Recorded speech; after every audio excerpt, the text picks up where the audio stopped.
Este programa número 2 que hemos abordado sobre la problemática del cuerpo, la mente, el alma, el espíritu y el desarrollo específicamente de la conciencia humana desde la visión de Ken Wilber, implicaría inicialmente una serie de aspectos de orden teórico para poder comprender lo que este autor nos plantea sobre la visión holárquica de la vida y del cosmos. En el primer programa habíamos planteado ese mundo fraccionado, ese mundo dicotómico, ese mundo característico de esos paradigmas tradicionales. Y digo paradigmas tradicionales porque son paradigmas que ya han sido superados por los nuevos encuentros del conocimiento. Todavía seguimos hablando sobre el paradigma de la ilustración, sobre el paradigma newtoniano, de Newton, sobre otra serie de paradigmas emergentes que, repito, no es que sean obsoletos, sino que son limitados, como el caso de ese paradigma basado prácticamente en lo que se llama el proceso de la representación. ¿Representación en qué sentido? En esa visión dicotómica sujeto-objeto. Y eso es necesario entenderlo, porque tanto el mundo como el yo se encuentran sumergidos en unos contextos y en unos sustratos que es necesario tener en cuenta en cualquier proceso o ligado a la investigación o en este caso para interpretar el problema de la espiritualidad y de la conciencia. Lo trataría de explicar con una pequeña metáfora que plantea Wilber. Es como uno en un paracaídas caer y simplemente observar el mundo sin tener en cuenta esa cantidad de sustratos que tienen que ver con el desarrollo mismo de uno, con el desarrollo histórico, con el desarrollo de la cultura. Esos contextos fueron olvidados y simplemente en esa relación sujeto y objeto se hizo un trabajo prácticamente convalidado por el empirismo e inclusive por el mismo racionalismo. ¿Qué significa esto en lo que estamos tratando de hablar? De que estos paradigmas, y repito, contribuyeron mucho a la ciencia, como el caso del paradigma de la ilustración, contribuyó con el concepto de la democracia, con el concepto necesariamente de la salud, con el concepto del desarrollo del conocimiento, con la diferenciación entre arte, cultura y religión, y con una serie de aspectos que nunca se podrán desubicar, porque realmente fueron aportes muy interesantes del paradigma de la ilustración.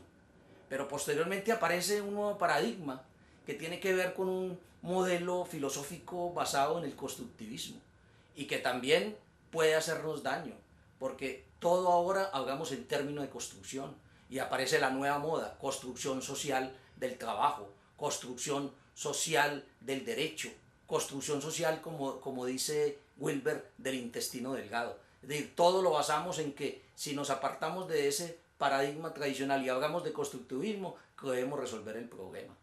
Y considero personalmente, recogiendo todos los planteamientos de Ken Wilber, que es necesario una mirada amplia.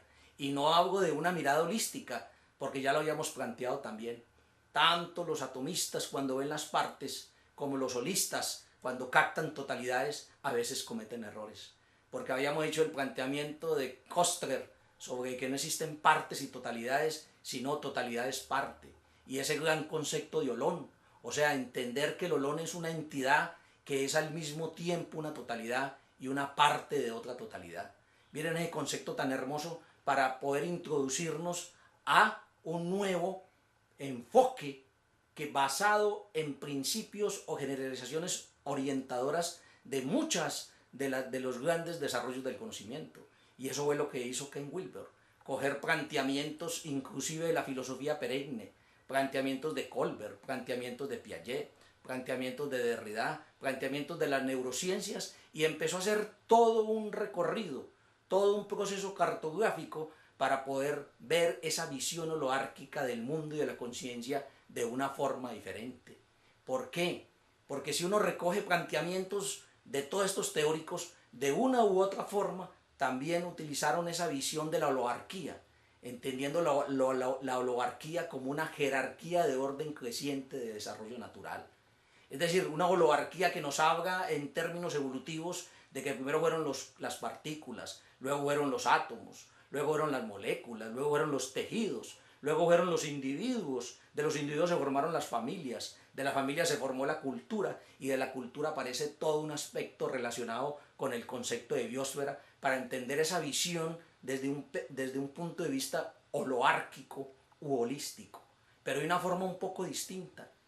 ¿Por qué? Porque recoge también planteamientos como los que plantea Kant para entender de que la mente, que no es el mundo el que configura la mente, sino que es la mente la que configura el mundo. Mire los planteamientos de Kant tan preciosos para poder entender esa relación que uno debe tener con el estudio.